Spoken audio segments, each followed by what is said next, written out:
Hello, hello. Hello, we're back on our regularly scheduled cadence, sort of Yes, for this week at least. weekly. I love it. So, what are the things that you're up to right now, Sarah? I know you're camping or I was something. camping with 40 third graders. Well, Mhm. this is the topic. Okay. San Francisco. I I was joking because literally, like, we camped in the Presidio, Rob Hill campground, super nice there. I think these are the only tents left in San Francisco, and when I cleaned them up, I felt like Daniel Lurie, like I was cleaning up the remaining tents. Like, the The city is city clean. it is so nice. I was actually in the Tenderloin the other day, like, it was fine. I felt safe enough to take Wow. my kids there, like, I would Wow. walk with them through the Tenderloin.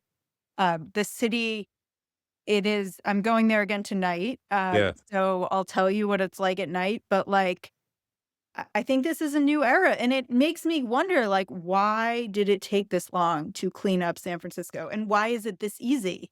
Well, there's been a lot of changes in the government, right? Like the mayor got Yeah, it's a new mayor, but, like, yeah. why couldn't we do this before if it was this I simple? don't know. I try to stay away from politics, but I don't know. You could definitely see the more liberal leaning cities tend to have more of these problems. Well, I am calling it San Francisco is back. I also like, Yeah, I agree. it's been, I guess, 6 years since I lived in San Francisco, Mm, and so I haven't when I go back, I don't typically go to, like, playgrounds and things like that. It's more for, like, me, events in the city. So, anyway, we with the 3rd grade camping trip, we visited the Tunnel Tops playground in the Presidio. very nice. Oh my god, it is unbelievable. It felt like it was like a museum, like an outdoor museum. It's that nice, Mhm. well maintained. The bathrooms were super clean and nice. Yep. There's a whole indoor center. I mean, it's A plus. Yeah, and then you see the view of the Golden Gate Bridge. Yes. It's pretty awesome. And now they also have they turned that highway into like a not a highway anymore. So it's like a skate park or something. Um Oh, because I was trying to figure out why there wasn't, like, a lot of traffic going by us. yeah. Not on that side. No, not north. It's on the west side. Okay.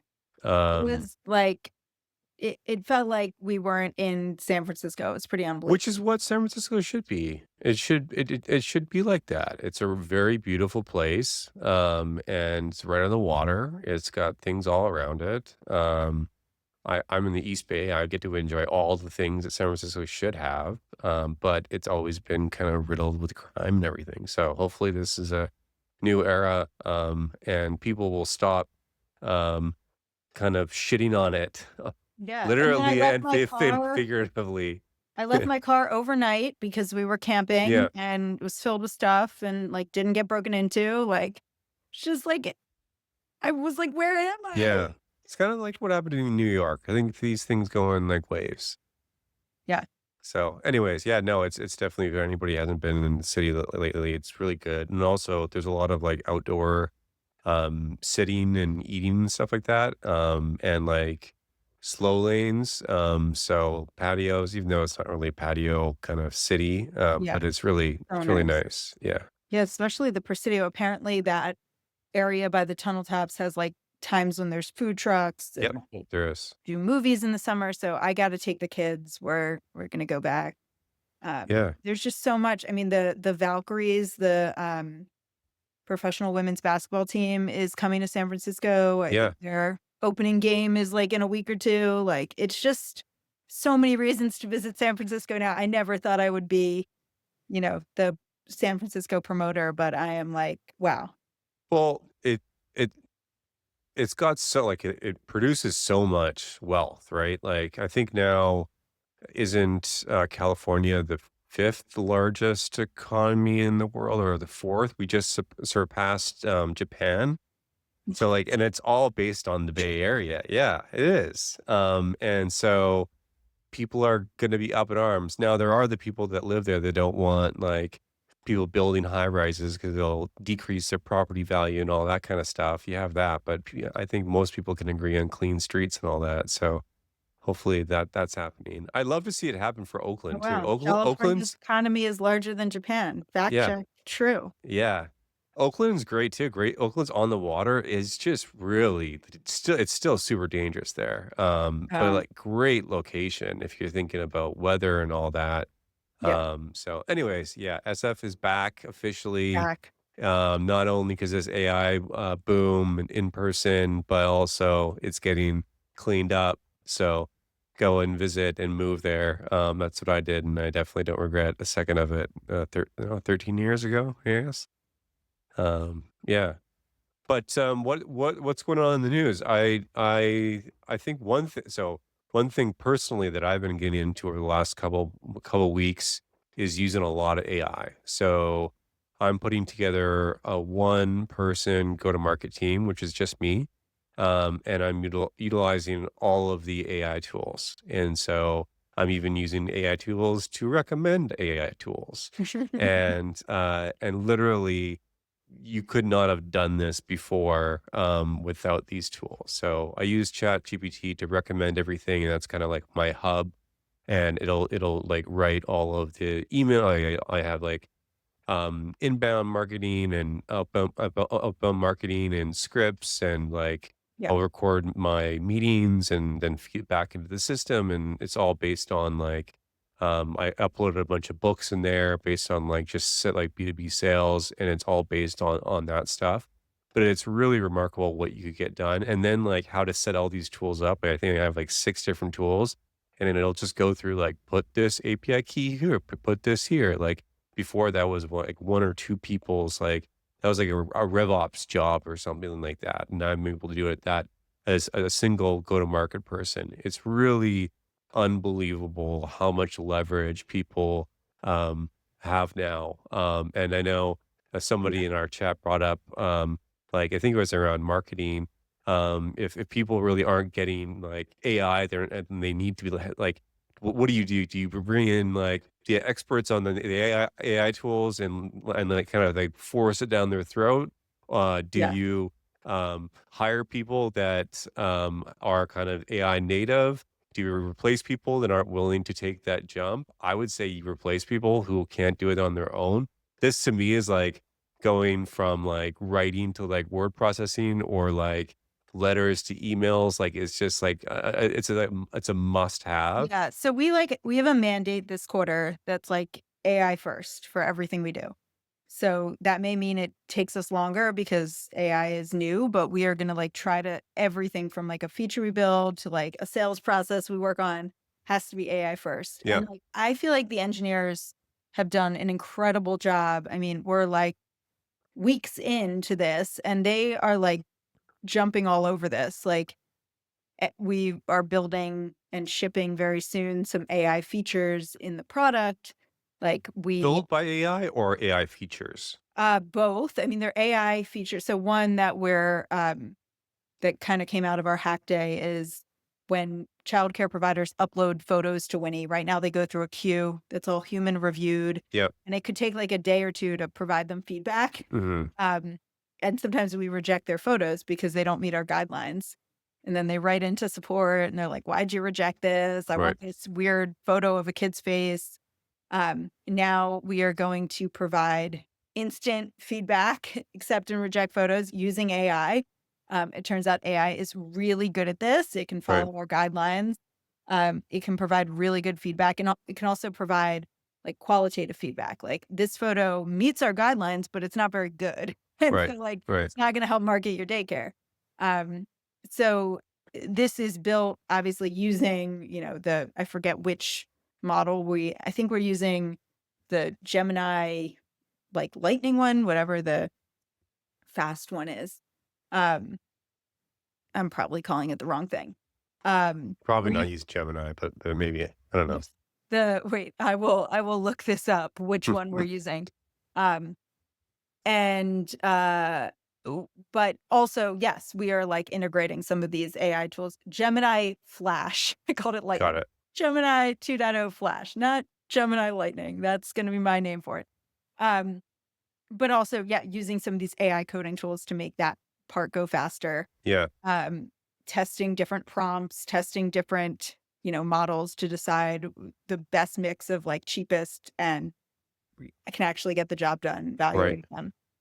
So I feel like the engineers have adapted incredibly quickly to this new way of working. They just kind of needed the mandate that we're going to be AI first. And we have the benefit of like they know everything about Winnie and the problems we're solving in our industry. So it's right, kind of the right. best of both worlds when you can get your current team to kind of pick up this new way of working. And I do think it needed to come top down as like a mandate to really get everyone doing it. Cause otherwise people were like, I don't know, I don't want to take away from like the work I have to do. It takes time to learn these new things. Yeah. Um, so the mandate really helped.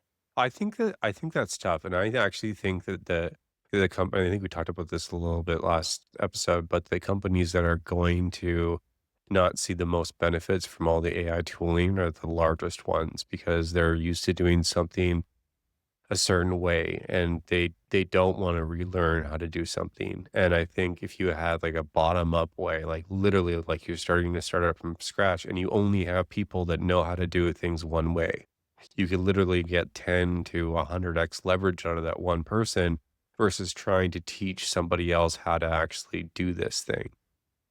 It's just like if you've grown up with computers versus somebody that's maybe a little more older generation and trying to learn all that stuff. I Yeah, think I mean, I it's think what I'm finding is like it's a little bit harder in non-technical roles to figure out how to best use these tools, even though, like, theoretically, you should be able to take advantage of AI without a technical background. I am of just course finding that's where it the has the most uses is non-technical, I think. yeah, sort of, but like the folks who seem to be the best at like figuring out the capabilities of the tools, putting them together, do seem to be more technically minded. They don't need to necessarily be the True. engineers, like, product managers also seem pretty good at this.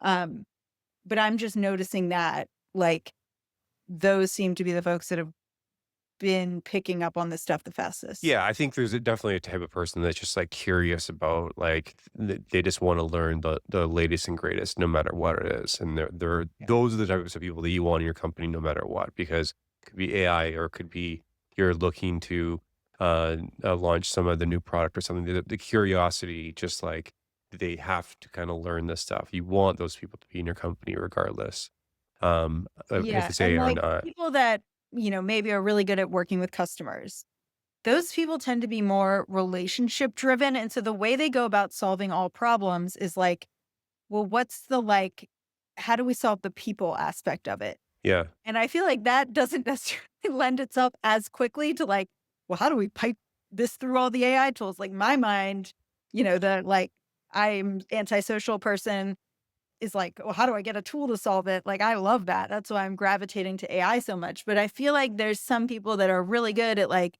working with customers and they're not necessarily as quickly being like, how do I solve this customer problem with AI? They're like, how do I have a meeting about it and get right. everyone on the same page and get alignment. And it's like there may be some kinds of jobs and brains and ways of thinking where it's like you kind of gravitate right away to wanting to learn AI and plug in those tools. Yeah, I think it's just the people who really understand leverage, right? Like, what is the CEO of NVIDIA? I think he has like 50 direct reports. He doesn't do any one-on-ones. He's like, you got a problem, come to me, otherwise do your job.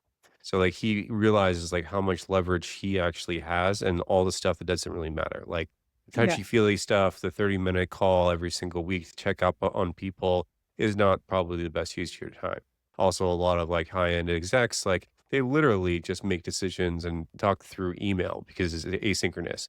You don't need to align 2 calendars together, to be able to talk and have all this wasted time back and forth and Well, preamble and all this stuff. Um, sure. the But I mean, it's both, right? Like this is why your company operates in person because sometimes it is just easier to talk it through with someone than, try I th to.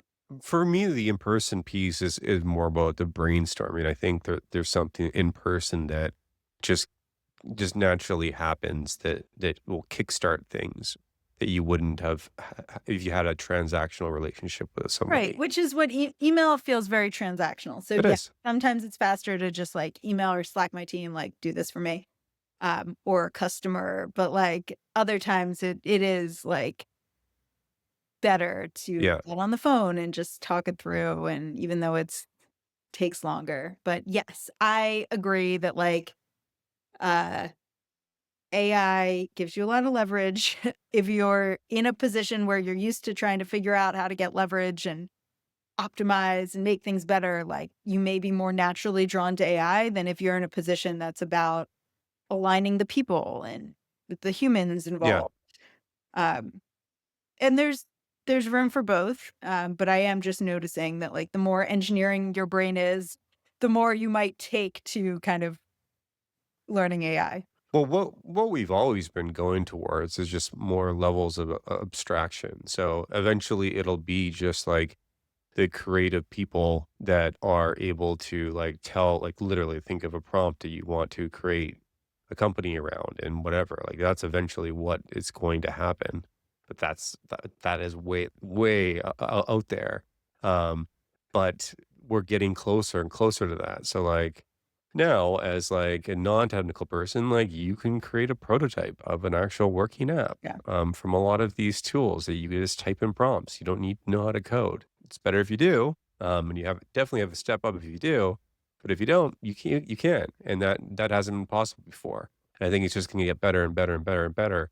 And even thinking So about like other things other than just coding, like thinking about the sales for a second. What yeah, if you were able to take all of your sales conversations and you're able to figure out what are the typical objections, which ones actually, right. which responses actually work best, what of the salespeople you have, which ones close the most, why do they close the most, and you can basically tailor your script that people will talk to, and eventually maybe it's an actual computer, or maybe that goes into a form or something. I don't know. But like you could just see that it's just you're feeding this all this information that it just continues to get better and better and better. I'm working through right now a slide, a sales deck for warm leads and then cold leads, and I literally am using Chat GPT and all of these other resources, and I just say like, and I have a designer working with me, and I feed in the deck, and I say, what should you be changing in this? And I just send literally the output of the deck of ChatGPT to the designer to make the actual changes. And it's based on like sales like 101 and like what your call to action and all this. So it's just stupid shit. And like the cold leads, they want a briefer deck and all this stuff. That's just like stupid shit. Like just think of how you could do that for every single industry. Another one, contracts. Like Yeah. how many lawyers are going to potentially like go out of business because of this, right? You Yeah. new terms of service. Like, why do you need to go and spend $1,000 an hour like getting that done? Like, it just is just easy. And the people that can utilize those tools, then you don't have to have like, maybe you don't have to have a general counsel for a certain time period or something. But you obviously you do eventually, but I think the people that realize how much leverage you could get and are curious enough to learn the stuff are going to prosper the most. Yeah, and also, the big thing we're telling the team is, like, it's okay to waste time, like, a lot of this stuff won't work out. We played around with, Google just launched a new, like, equals AI function in Google Sheets. I think you have to have the enterprise version, and then your, like, administrator has to turn it on, so it's not in every version of Google Sheets. Anyway, I thought it would be good because it's, like, Google, Gemini, this should work great. It totally sucks, and we, like, spent Yeah, yesterday Gemini's integrations are not good. like, but it's worse than just using Gemini, um, I know. with, like, one of these Google Sheets extensions you can get. This built-in equals AI function is really, really bad. We evaluated it on different use cases, Yeah. and it failed every single one, so I'm sure it'll get better. Right now, it sucks, don't waste your time on it, but we wasted, like, a good portion of the day on it. um, because it would have been like much cheaper than the thing we're doing and would have been great. Um, so anyway, I think it's okay to like waste time. It's not always going to give you leverage. Sometimes it's going to like be uh a waste, but you're learning and then you're like finding you try 5 things and one of them works, hopefully, Yeah. gives you leverage there, allows you to scale in that direction. And the other four, you just have to like write off until the models improve or Google improves Right. AI Right. function or whatever. Right. And if you don't adopt, you're just gonna get left behind. Like I know in Facebook's, I didn't know their earnings call today, but they basically said that a third or a half or a quarter of their code is going to be generated by AI, and they're not going to be hiring as many people anymore. And that's coming from like some of the biggest engineering companies out there. And so, what does that mean for like the small, medium sized companies? They're going to be able to leverage it even more. So it's going to mean you could do a lot more, which is going to mean that you're not doing all these stupid tasks that you really should not be doing. And you could be focused on the stuff that actually does matter, which is what AI, artificial intelligence is all about. That's the dream. But there's a lot of shit out there that doesn't work. Like I've seen so many hyped up Oh projects my God. I that just tried another one. I paid. So here's what I figured out.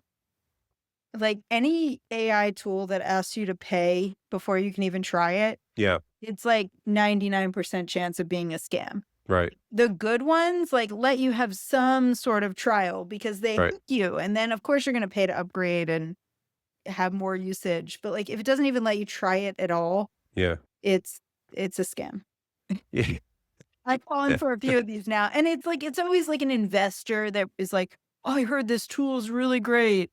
And I'm like, "Okay, like, you recommended it, I'll try it on and I'll go and pay, 30 bucks to upgrade just to try it," and then it's like, "No, it's a complete scam." right, yeah, Makes me so mad. yeah. But it feels like the AI hype is kind of, I don't know, to me like it's reducing a little bit. I don't know if it's we're getting into the summer here and people are out doing These days stuff. are off. I don't know. It feels like it's not as like hyped up as it was, except for like the ginormous like OpenAI and all of that. Like I think that people, and there definitely are winners out there, and even just like the brand names, like I've heard like the models from like Gemini are as good or better than OpenAI. Why does OpenAI have like all of the users? Is because they've created a brand and they've got the attention.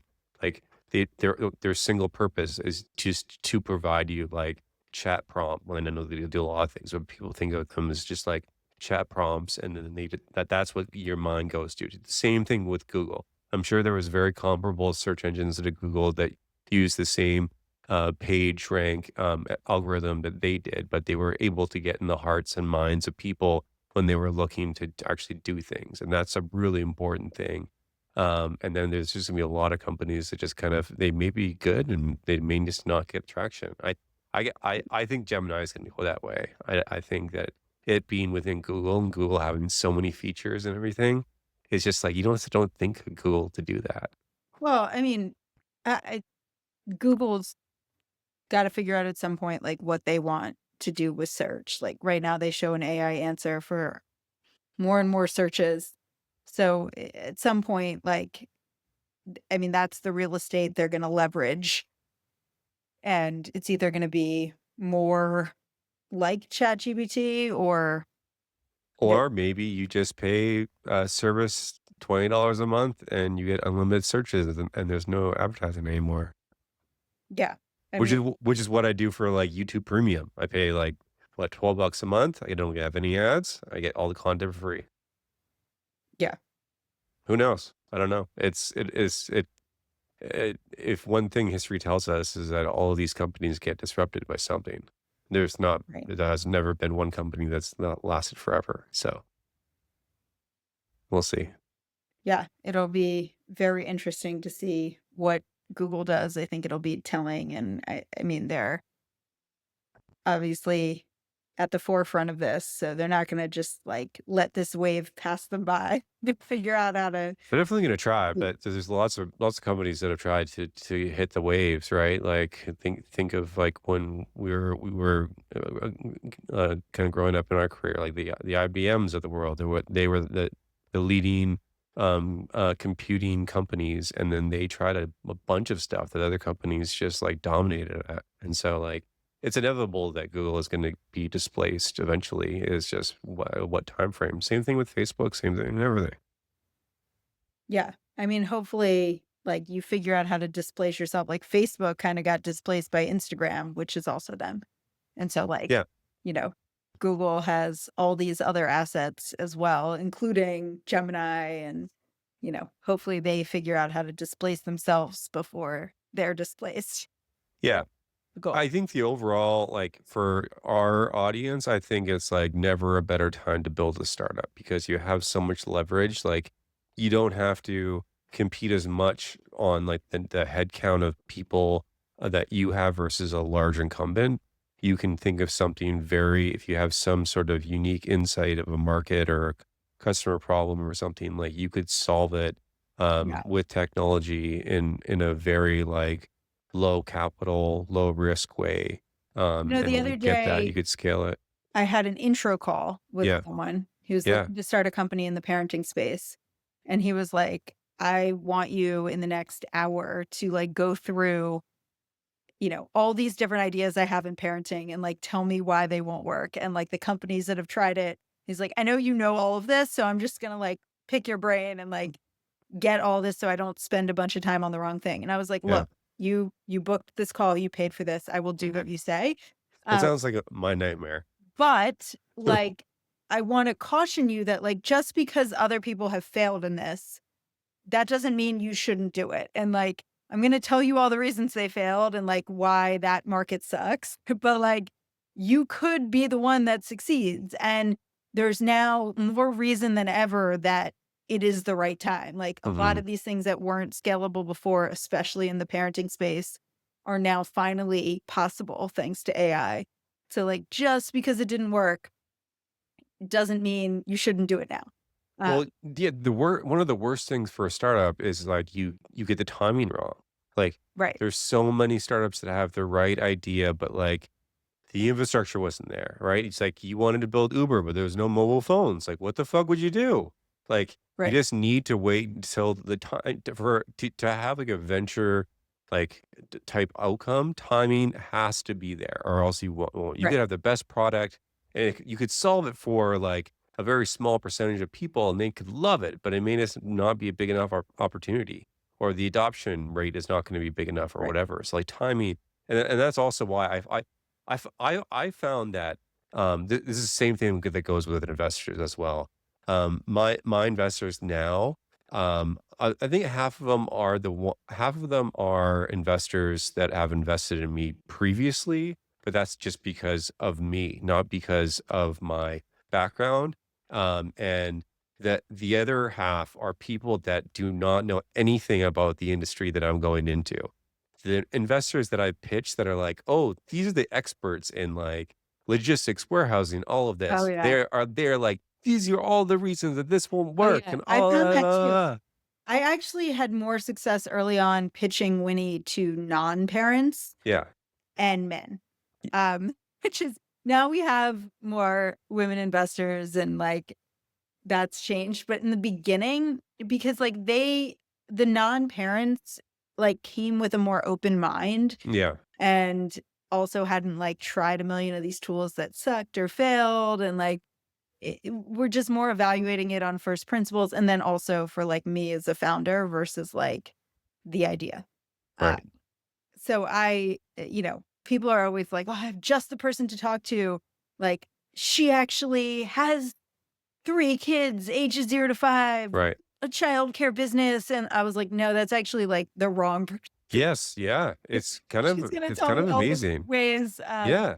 I You can mean, just fun envision, to you're like, talk "Why to, this won't like, work?" I don't need more people telling me why what I'm doing won't work still, like, it's still not really all that useful. I need more people, like, cheering me on or getting excited about what I'm doing or helping me find like the real insight that I can capitalize on. And so I always hate being that naysayer for other people, especially if they're, paying me for an intro call. I always want to be, their cheerleader, the person that gives them Hmm. that extra push, because I feel like that's sometimes all you need is like just someone saying like, "Yes, I think you should do this. I think you should try." Yeah, yeah, those and going back to San Francisco, that's the one place in the world that I think you have the most concentrated people that are just like, this is aw this could work." Yeah, It's like you this need to could work. surround yourself with people like that. I mean, there's nothing more powerful than like hearing that. Like Yeah. it's like, "Oh my god, it could."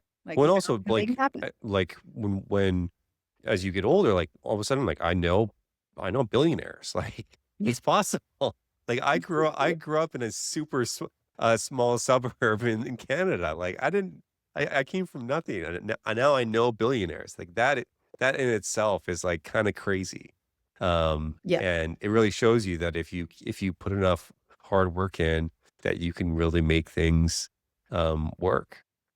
Yeah. Usually like for the billionaires. I'm not just talking about people who are like well off and like have enough money to live comfortably. Like that you can do working hard in your career at a good job. Yeah, You yeah. can you can make a good salary, you can have a great life. But like if you really want to be a billionaire, like and you don't have family money, you have to make some kind of bet somewhere along the way where you have conviction that, you're just putting it all into one thing. And usually that's what makes it happen. It's not like, I just worked hard as a lawyer and I became a billionaire. Like that's not the thing that's gonna make you a billionaire. No, you have to be really risk taking. Um, I've got a question about what seemed to be the thing everybody was chasing from like an employment standpoint, but it seems to be kind of coming out of favor now, which is diversity, equity, and Oh my god. inclusion. I want to get Right. your take on that, Sarah. Your hot take. So, okay. So I am actually now kind of upset because I think a lot of stuff is getting killed along that is good along Hmm. with the like end of the DEI movement. So like, okay, obviously we can all agree that like we want there to be equity. Like if you work hard and I work hard and we both achieve greatness, we should both be allowed to do that. I shouldn't be held back because I'm a woman. Like Right. we should both be able to equally achieve our potential. I think pretty much any reasonable person is in favor of equity. Like you work hard, you're successful, you shouldn't be not be able to have that success because of the color of your skin or your gender or where you live or what language you speak. Um I think where, DEI kind of went a little bit off the rails is when we started saying like, You no, have to actually have this this position is percentage, only for women or only for this or, or you have we're to. gonna What was the thing that all the big companies had? You had to interview at least this percentage or something of a yeah, certain gender even that or race. was okay. Like you have to talk to some women, you have to talk to some underrepresented folks because we know you're not maybe naturally gonna do that, and so Yeah, we wanna make sure you're really seeing a diverse pool of candidates. Fine. I'm actually fine with all of that. Where it went off the rails, in my opinion, is where it's like, "Okay, actually, we can't hire a white man. We've decided he's the best for the job, but we're not gonna hire him right. because we have to hire a woman for this position." Like, that's where I think it started to go off the rails, and I think where it started to go off the rails even further was like, "And now we're gonna do diversity theater," which is like, Yeah, we actually are gonna hire white men and we're gonna promote them, but we're gonna pretend like we really promote women by putting them on panels and saying we care about women and having a woman come speak to our company. Like all that stuff was really dumb. Like yeah, if you're really still promoting the white man, like don't pretend you're not doing that. And then I think we all agree equity is a good thing. And so like, if the white man is really the best one for the job on, standards that we can agree are not just like biased, but Yeah. truly this is the best person for the job, they should get the job. Um, and we should look at a diverse I think also people generally are in favor of diversity. Like we don't just want to look at white men for this position. We Yeah. we want to look far and wide. We don't just want people that came from this pedigree and went to Harvard and grew up in this very specific place. Mhm. We want to be diverse in where we look and we want to be equitable. And then inclusion is also, I think, generally a good thing. Like if there's 5 white men and 1 black woman on the team because those were the right people for the roles, we don't want the 5 white men to go golfing and not include the black woman. We don't want the 5 white men to go drinking every night if the black woman is pregnant and can't join. Like we want to Mhm. try to be inclusive. So let's come up with an activity that everyone can do. I Mhm. think those are things that are generally good principles. And so when the DEI movement kind of went off of the rails in terms of like, okay, now we're doing all these things that aren't really, in fact, in some ways conflicted with those first principles, Yeah. um, especially the equity one, like that's when it sort of went off the rails. And then we started throwing away, in my opinion, good things that we all believe in the name of like kind of going back on DEI. And that's where I really have a problem now. Like we just saw that I posted about this on LinkedIn. Mark Zuckerberg, as part of his foundation with his wife, Yeah. Priscilla Chan, they founded this school in East Palo Alto, the primary school. It's pre-K through 8th grade. Um, it serves low income folks in the Bay Area, primarily Latinos. Um, it was, by all accounts, a great school, great community. They also did like other services like healthcare for these families. Yeah. And they've just announced they're shutting it down. And without really like they said like, oh, it was just an experiment and it didn't work out. Mm. I think the cynical take is like they're shutting it down because DEI is no longer in favor. And here's something that was actually doing good in the world. They were putting what is a very teeny fraction of their money to use to serve families that really needed this, Right. children that really needed it. And now that DEI is like no longer cool, they're like, sorry, it was just an experiment. That is where I think we're really going in the wrong direction.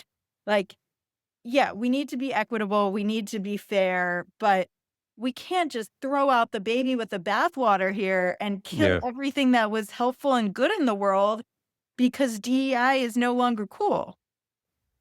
Yeah, no, it's definitely a interesting balance. I like the examples of like a basketball player, for instance, right? Like, are you going to be able like a pro basketball player? Like, is somebody that is just 5 feet tall ever gonna make the team? No, of course not. Like physically, they cannot play as good. Or like you're looking for a firefighter. Like, are they in good enough shape to be able to actually carry somebody out of the building? Like those are just things that potentially go against DEI. Like so maybe your physical strength or whatever it Yes. is. But I think that we all can agree we want the best person for the actual job. But I think that it all got like, no, everybody is equally like Capable of doing everything, which is not everything, true. which is not true. And kind of I think that's why some people are kind of like up in arms about, women's sports, which it's like, in the grand scheme of things is this like really the most important thing? But like, yeah, because there are, you know, innate physical differences on Yes. average Yeah. um, between the body structures of men and women. Not every single man, every single woman, not every man is stronger than every woman, but Of on course. average, the Yes. average man is built differently than the average woman. And so, yeah, like if you look at professional basketball, you would probably end up having very, very few, maybe zero, make a men's professional basketball team. And so, like, if you want women to play sports, like you kind of have to create a separate Yeah. category for them. And so I'm generally like in agreement with that. Right. I think there's some nuances that are maybe just like a little bit like overemphasized in terms of like how many people they actually affect and how much emphasis we're putting on them. Mhm. But I think, yeah, like generally, um, most reasonable people believe in diversity, equity, and inclusion. And most reasonable people also think we should have The the best best people person for for the the job, roles yeah. in various positions where it matters. Um, and we just kind of go back to first principles. We're actually all in agreement. Yeah, Um, but DEI has become so politically charged and now such an uncool thing that we're starting to kind of kill a lot of things that I think we were all actually in agreement were good. right.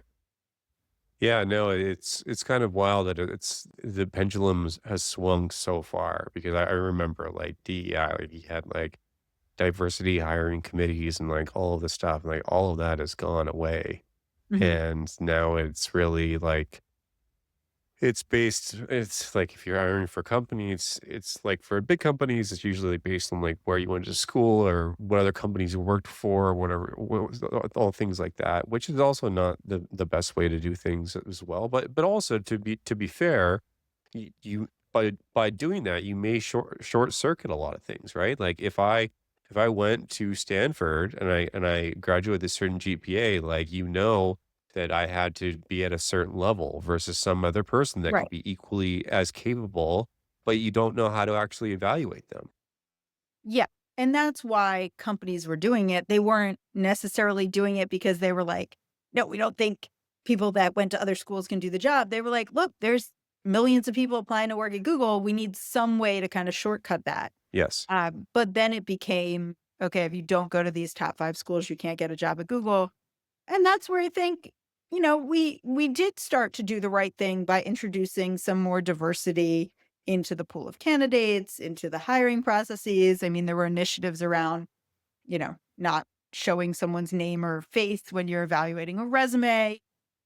All of that I think was generally fine. It was when it kind of went to an extreme Yeah. of, okay, actually, we're not going to look at any white men for this job, that Right. it became completely a mess. Right. And we had to blow the whole thing up, and now there's a lot of casualties, unfortunately, along with it, and I think we'll now be kind of dealing with the wreckage for a long time. I mean, it's a lot of these kind of underrepresented, lower income folks that are gonna kind of be on the receiving end of, unfortunately, the kind of backlash against the DEI movement. We're now, talking about at the federal level, getting rid of the Head Start program that Right. provides free childcare to 800,000 families in the United States each year. Like it's uh unfortunately a lot of the folks that needed these programs most are going to be the ones that are most impacted by this. Yeah.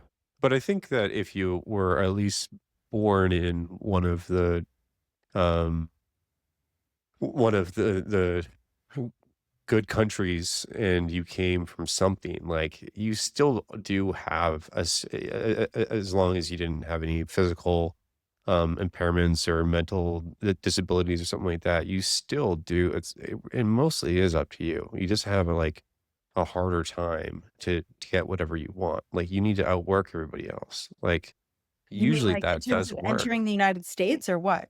Anything you want. Anything you But wanna I mean, do. I think we're also making it harder for, like, people to enter the United States, even, like, really talented folks who wanna come here and start companies, like, it's now becoming harder to do so, which I think It's always been hard. I was like I came from Canada, and I was able to get here, and it was not easy, but I did it, and that's another thing. So one of my investors, all they do is they only invest in immigrant founders. Literally, that's all that is their criteria. It's like if you are a U.S.-based company and you are yeah. an immigrant founder, that is what they've told their LPs they're going to invest in. Because if you look at the statistics, immigrant founders have a higher likelihood to produce outsized returns. By the way, I think that's totally fine. Like, all this stuff around, you can't be a VC firm and only invest in women, or you can't be a VC firm and only invest in, you know, people of color or underrepresented people.